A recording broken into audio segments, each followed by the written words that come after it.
Hi guys, this is App Unwrapper. I'm back with the Stanley Parable Ultra Deluxe on iOS. It seems that now that I've unlocked the full version, it's kind of restarting everything for me. I kind of want to say no only because it's been a while, so I have played before, but it was years ago, so I'm going to say no, just out of curiosity.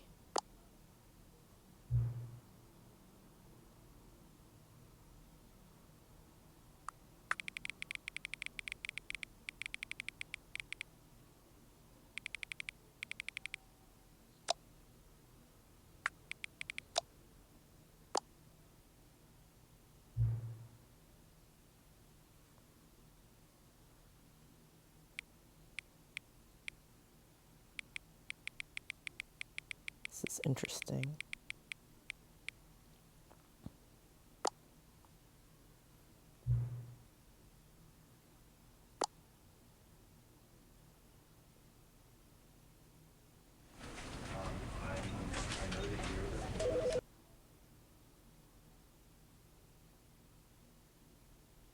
This is the story of a man named Stanley. Stanley worked for a company in a big building where he was employee number 427. Employee number 427's job was simple. He sat at his desk in room 427 and he pushed buttons on a keyboard. Orders came to him through a monitor on his desk, telling him what buttons to push, how long to push them, and in what order. This is what employee 427 did every day of every month of every year. And although others might have considered it soul-rending, Stanley relished every moment that the orders came in, as though he had been made exactly for this job. And Stanley was happy. And then one day, something very peculiar happened. Something that would forever change Stanley. Something he would never quite forget. He had been at his desk for nearly an hour when he realized that not one single order had arrived on the monitor for him to follow. No one had showed up to give him instructions, call a meeting, or even say hi. Never in all his years at the company had this happened, this complete isolation. Something was very clearly wrong. Shocked, frozen solid, Stanley found himself unable to move for the longest time. But as he came to his wits and regained his senses, he got up from his desk and stepped out of his office. Oh.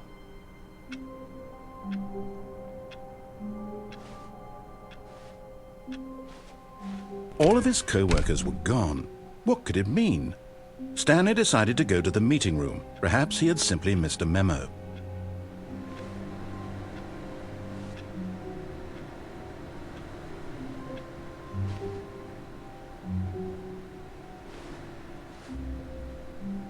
No matter how hard Stanley looked, he couldn't find a trace of his co-workers.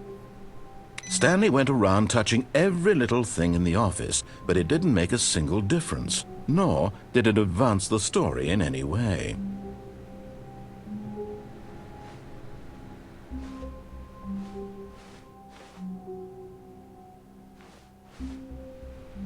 Okay, so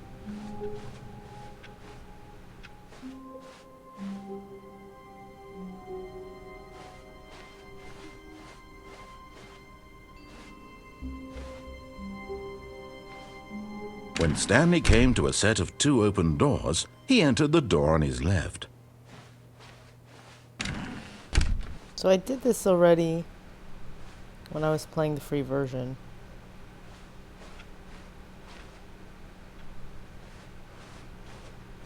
Yet there was not a single person here either.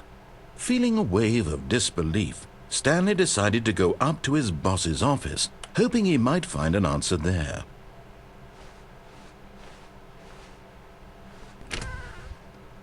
Oops.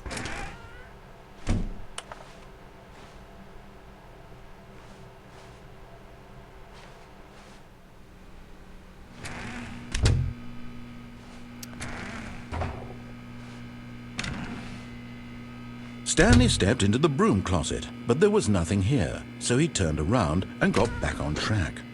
So I already did all that talk. I'm not going to start that again.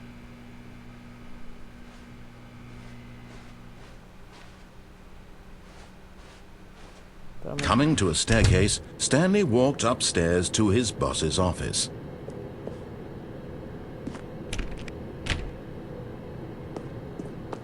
I'm going to go down.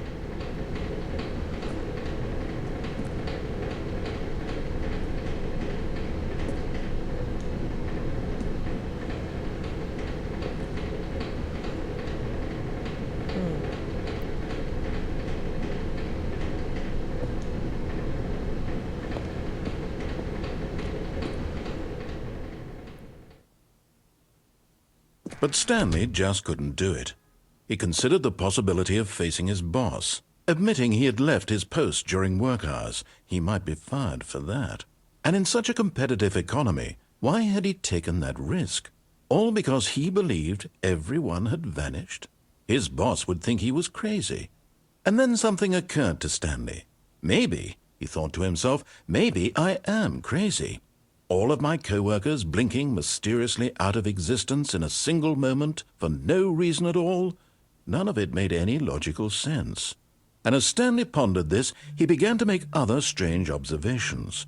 For example, why couldn't he see his feet when he looked down? Why did doors close automatically behind him wherever he went? And for that matter, these rooms were starting to look pretty familiar. Were they simply repeating? No, Stanley said to himself, this is all too strange. This can't be real. And at last, he came to the conclusion that had been on the tip of his tongue. He just hadn't found the words for it. I'm dreaming, he yelled. This is all a dream. Oh, what a relief Stanley felt to have finally found an answer, an explanation. His co-workers weren't actually gone. He wasn't going to lose his job. He wasn't crazy after all.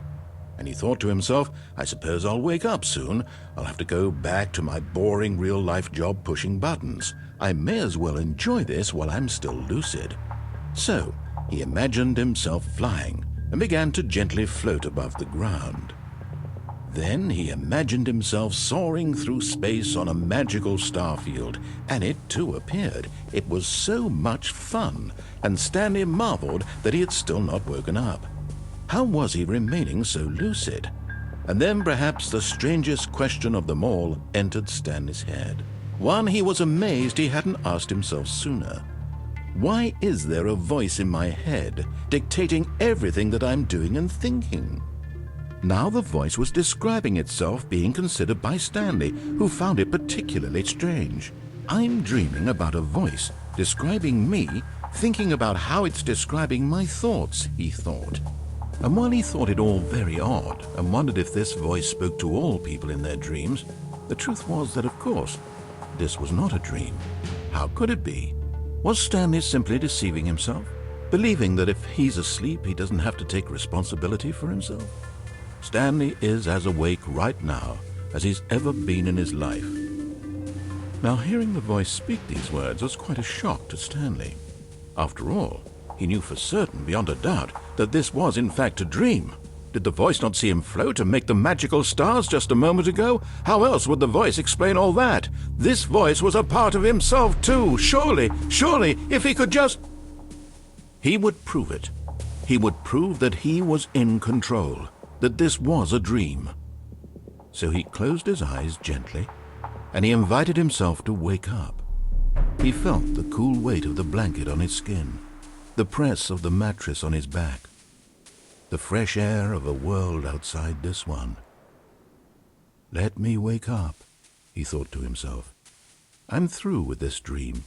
I wish it to be over. Let me go back to my job. Let me continue pushing the buttons. Please, it's all I want. I want my apartment and my wife and my job. All I want is my life exactly the way it's always been. My life is normal. I am normal. Everything will be fine. I am okay.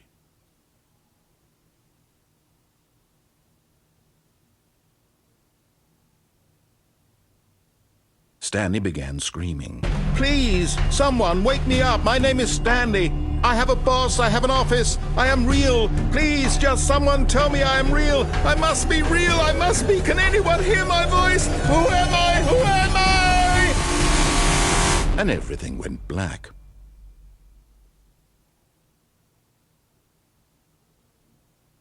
This is the story of a woman named Mariella. Mariella woke up on a day like any other. She arose, got dressed, gathered her belongings, and walked to her place of work. But on this particular day, her walk was interrupted by the body of a man who had stumbled through town talking and screaming to himself, and then collapsed dead on the sidewalk.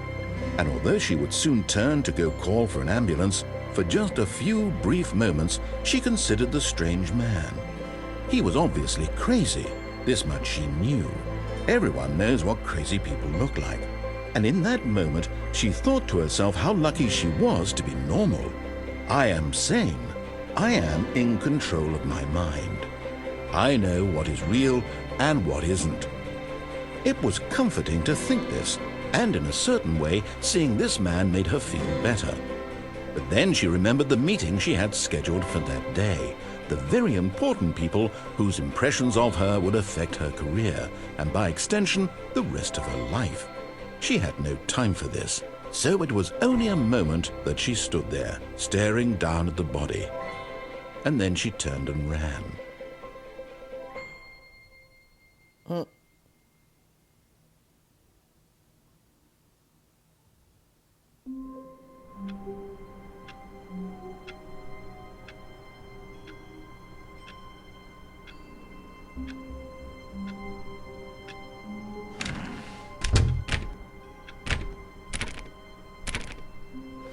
But Stanley simply couldn't handle the pressure. What if he had to make a decision? What if a crucial outcome fell under his responsibility? He had never been trained for that. No. This couldn't go any way except badly. The thing to do now, Stanley thought to himself, is to wait. Nothing will hurt me. Nothing will break me. In here I can be happy forever. I will be happy. Stanley waited. Hours passed, then days. Had years gone by? He no longer had the ability to tell. But the one thing he knew for sure, beyond any doubt, was that if he waited long enough, the answers would come. Eventually, someday, they would arrive. Soon, very soon now, this will end. He will be spoken to. He will be told what to do. Now it's just a little bit closer. Now it's even closer. Here it comes.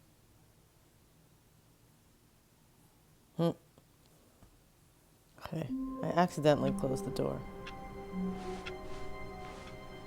All of his co-workers were gone. What could it mean? Stanley decided to go to the meeting room. Perhaps he had simply missed a memo.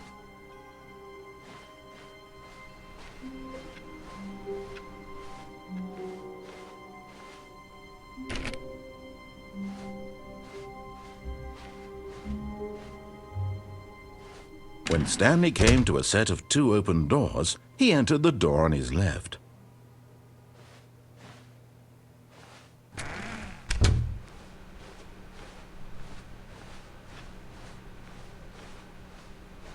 Yet there was not a single person here either. Feeling a wave of disbelief, Stanley decided to go up to his boss's office, hoping he might find an answer there. Oh my god, why am I having so much trouble with the doors?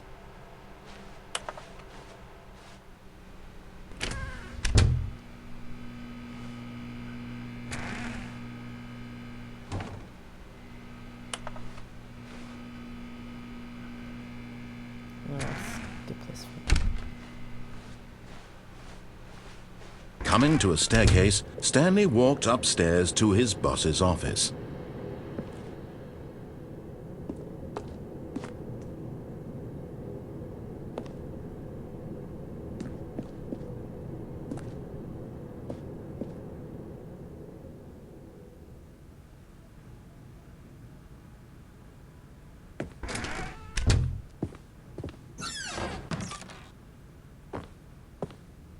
Let's take the elevator.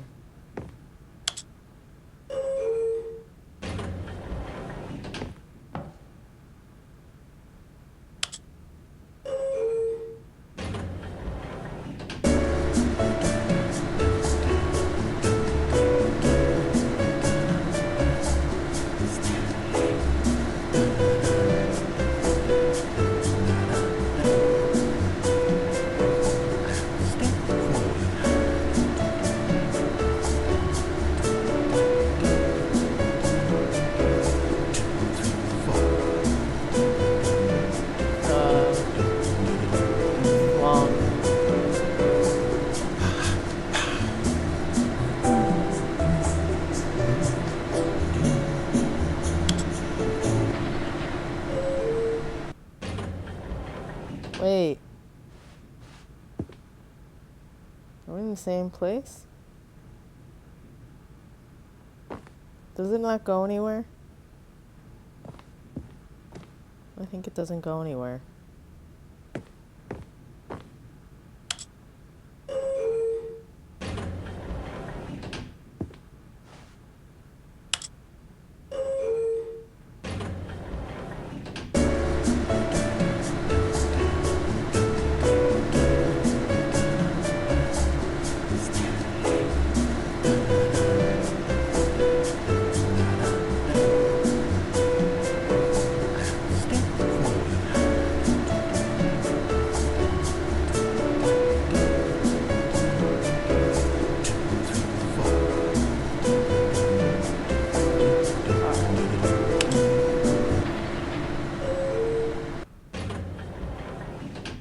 Alright, fake elevator.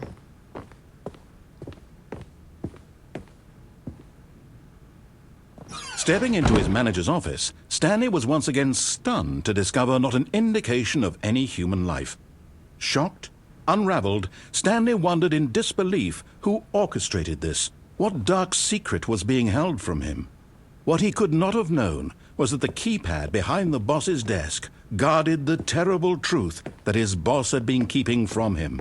And so the boss had assigned it an extra secret PIN number, 2845. But of course, Stanley couldn't possibly have known this.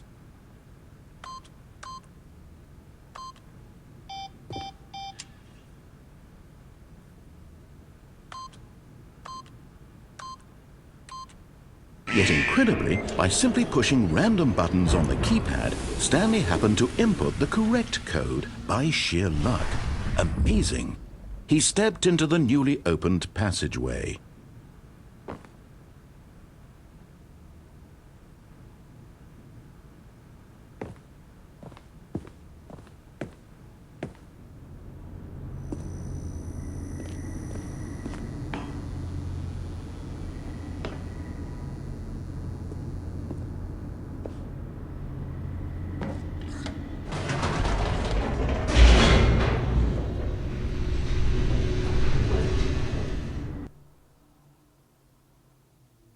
Descending deeper into the building, Stanley realized he felt a bit peculiar. It was a stirring of emotion in his chest, as though he felt more free to think for himself, to question the nature of his job. Why did he feel this now, when for years it had never occurred to him? This question would not go unanswered for long.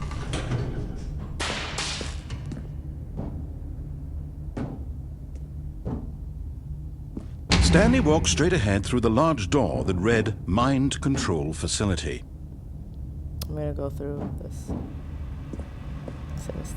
Although this passageway had the word escape written on it, the truth was that at the end of this hall, Stanley would meet his violent death.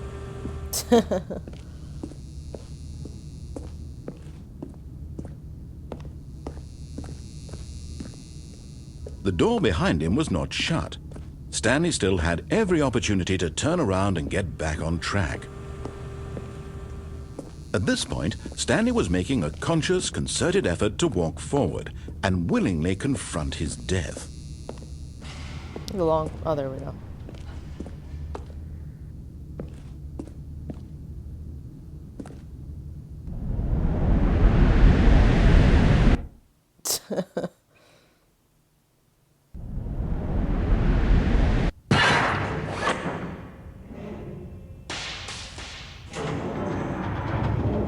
As the machine whirred into motion and Stanley was inched closer and closer to his demise, he reflected that his life had been of no consequence whatsoever. Stanley can't see the bigger picture. He doesn't know the real story, trapped forever in his narrow vision of what this world is. Perhaps his death was of no great loss, like plucking the eyeballs from a blind man. And so he resigned and willingly accepted this violent end to his brief and shallow life. Farewell, Stanley.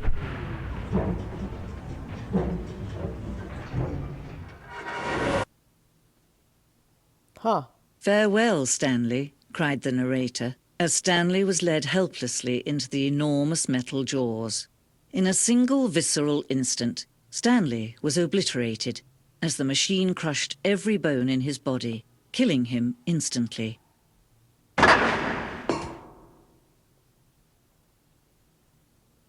Huh. Not dead.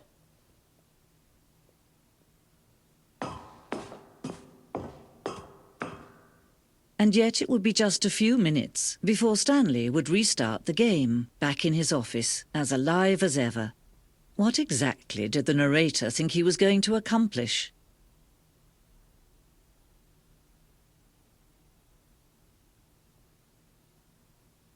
Huh.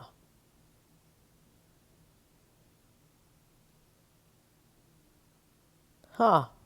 When every path you can walk has been created for you long in advance, death becomes meaningless, making life the same. Do you see now? Do you see that Stanley was already dead from the moment he hit start?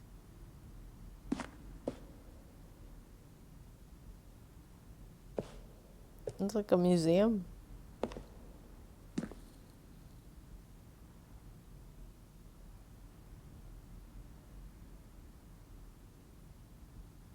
Interesting.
That's funny.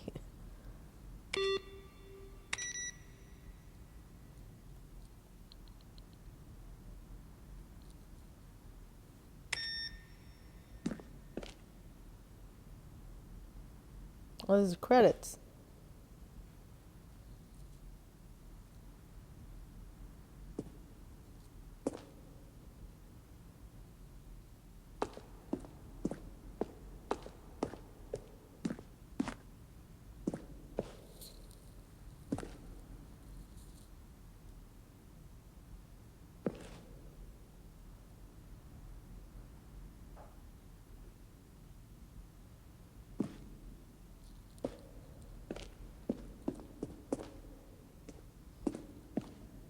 The whole museum. Hmm.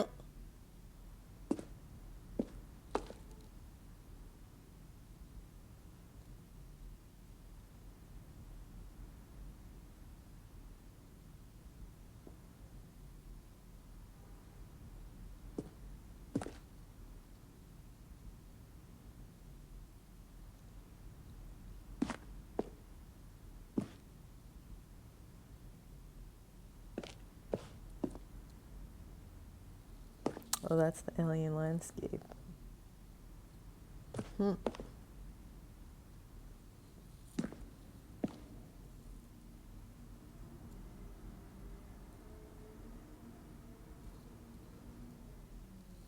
Hmm.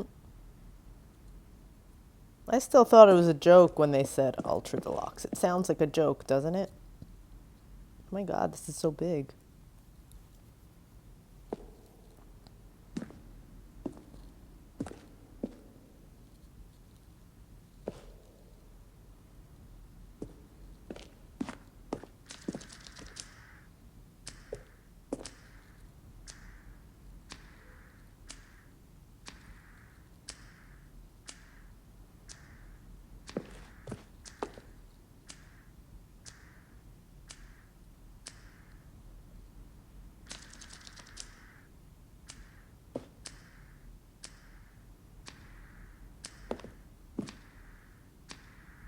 Oh, oh no.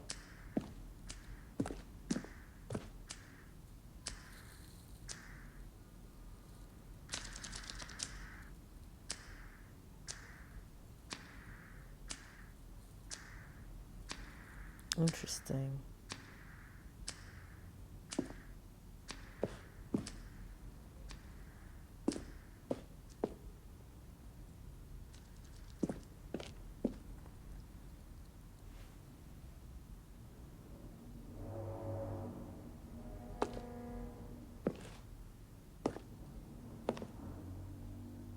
Sorry about all the noise. I don't know what's going on outside.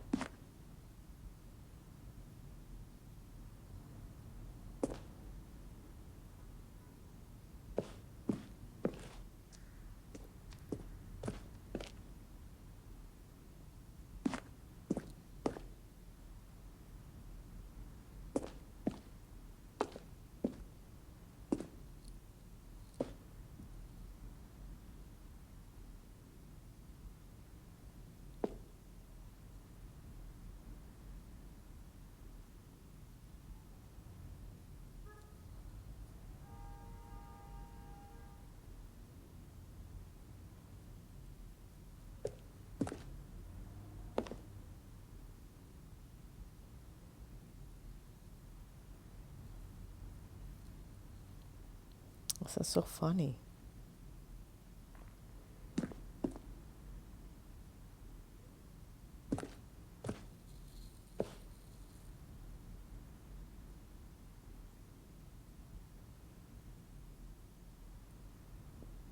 Mm.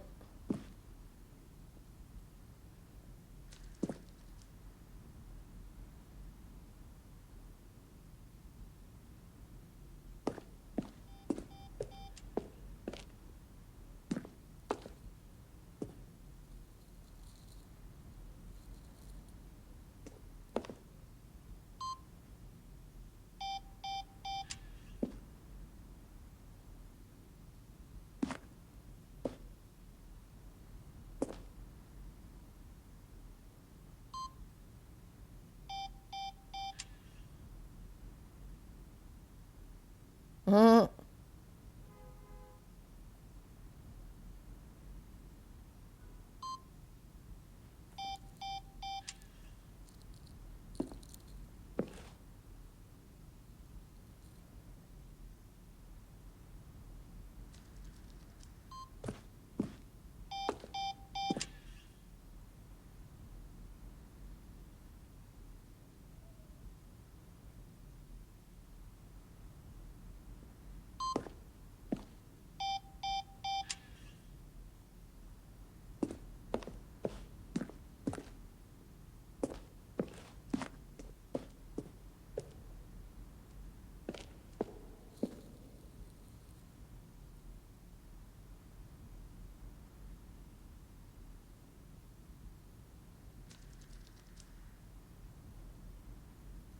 Interesting.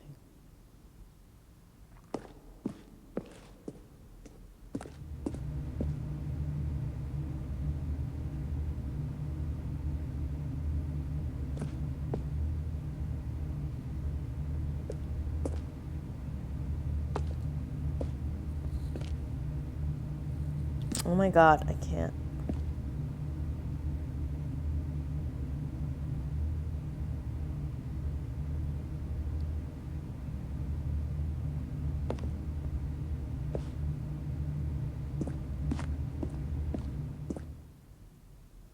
Did I see everything? I don't know.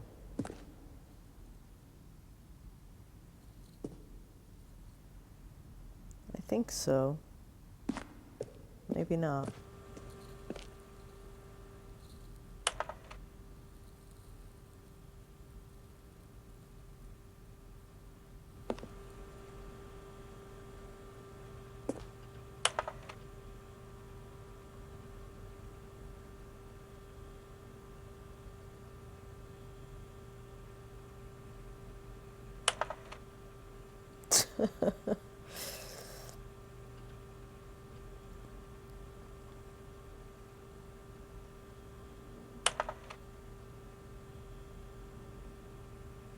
Okay, I'm not going to stand here all day watching this.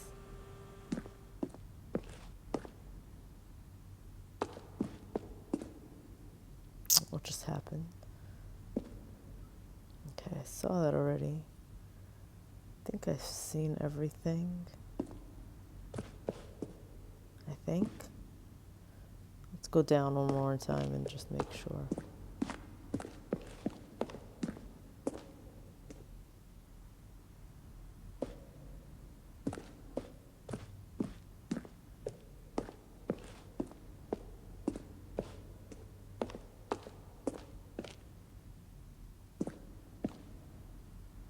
Okay, maybe I didn't see everything.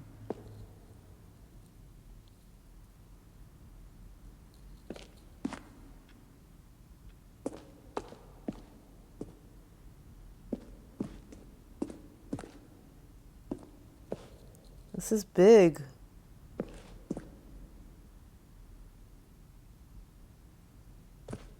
Sure, we're getting right back on track to where when Stanley came to the lift. He travelled upward to the power source at the top of the facility. Now look closely, Stanley. To end this See how it's impossible for the player to do anything in this room. Perfect example of poor level design. Textbook mistake. It's the kind of thing you pick up on intuitively if you have even the most fundamental understanding of good and bad game design. But of course, you being you, you'll probably spend the next hour trying to solve it. Oh, I don't know. How I'm just going to make this throwing a surprise party for him for all his button pushing. Does that sound plausible to you?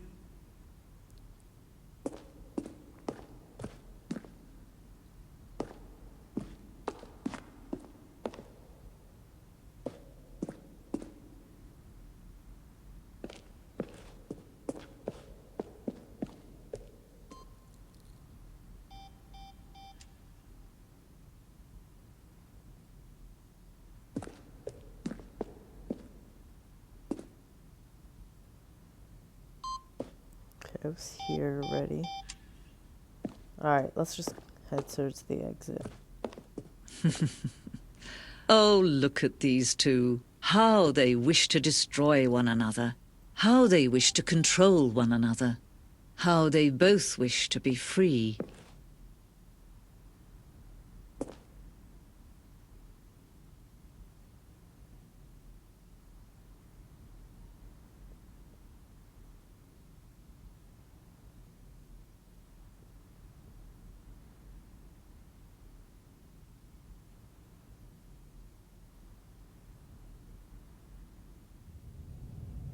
Can you see?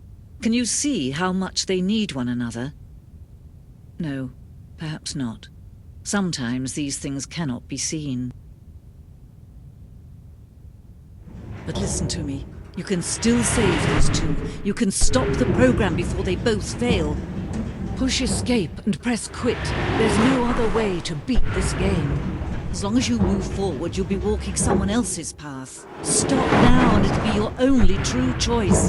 Whatever you do, choose it. Don't let time choose for you. Don't let...